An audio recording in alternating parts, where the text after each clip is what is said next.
Colleen. Hi Sandra. Thank you for agreeing to be a participant for my trial. So as I explained, I am enrolled in a course that I need to learn how to develop assessment tools. So I've given it my best go, and so what I've done is I've drafted some assessment questions, but there's a few things I need to tell you, and I really will be looking for your feedback as to whether you think this tool will work. Mm-hmm. So I understand that you're not enrolled in the course and that you probably have no idea what the course entails, but hopefully I'll be able to explain that to you. So the tool that you're looking at in front of you, there's two tools. One is a written assessment, and they're for the certificate or the unit of competency called BSBCMM101, Applied Basic Communication Skills, and it's out of the Certificate 1 in Business. So this assessment would take place in a classroom environment. So obviously I don't have access to a classroom, so we're doing it in the office today. Excellent. And you would be in a role that would be an administrative type role or an administrative assistant to do a Certificate 1. You could do it in your current role, but you'd be an administrative assistant. So it would be, so in the regards to work health safety, so we would check the office or the workplace or the classroom to make sure there's no trip hazards or identify our fire exits and that sort of thing. So if the bell goes off in here, we know to evacuate because we're employees in the workplace. And if you're feeling unwell or anything, you just need to let me know. Okay.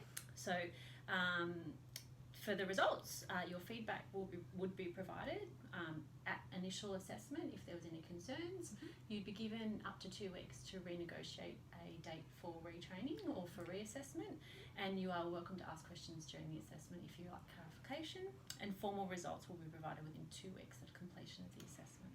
Okay. So if you, as I said, if you're not yet competent, you'd be given initial feedback and offered to negotiate a reassessment date in 14 days. So this assessment that you've got in front of me, the written assessment and observation of skills would be limited to 2 hours from the commencement of assessment. Okay. The assessment methods, so there's two. One is a written assessment of, I think it's 5 questions for this one. And 5 questions, and then there's an observation of skills checklist where we do some simulation of skills, which you can have a read of in a minute. Housekeeping, fire exits, as I said, we know how to get out of this building, but it's downstairs out to the car park. If you have a mobile phone, I'd ask you to turn it off just during the assessment, and we ask that you don't talk to other students just during the assessment, just because it is an assessment conditions. I would give someone 10 minutes to read the paper before they commence, so it's 10 minutes reading time before we started. Yep.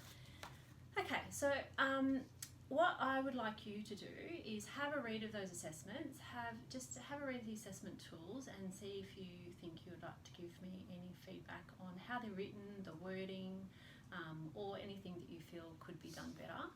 And I'm going to turn off the video, and then what I'll do is I'll get you to have a read of them, and then maybe try the first written question to see if you think that it makes sense, and then we can have a chat after that. That's okay with you? Excellent. Okay, thanks Colleen, I really appreciate you going through. What I forgot to tell you, and as you said I'm learning this as well, is that during the assessment there's language literacy and numeracy. So I forgot to outline for you that if you had any difficulties reading any of these, I could actually do this assessment verbally, so for literacy skills. And so if you have any questions and you need a question read to you, I could do that as well. So that's part of just general teaching in the classroom and assessment. So I really appreciate you reading through the documents and giving me some pointers, and I'll make those changes because they're all very good points. So I'll make those changes and reflect those in the final submission. Again, I really appreciate your time. I know you've got a busy office day. So if you've got any questions or comments, and at the end I'd just appreciate if you could fill in the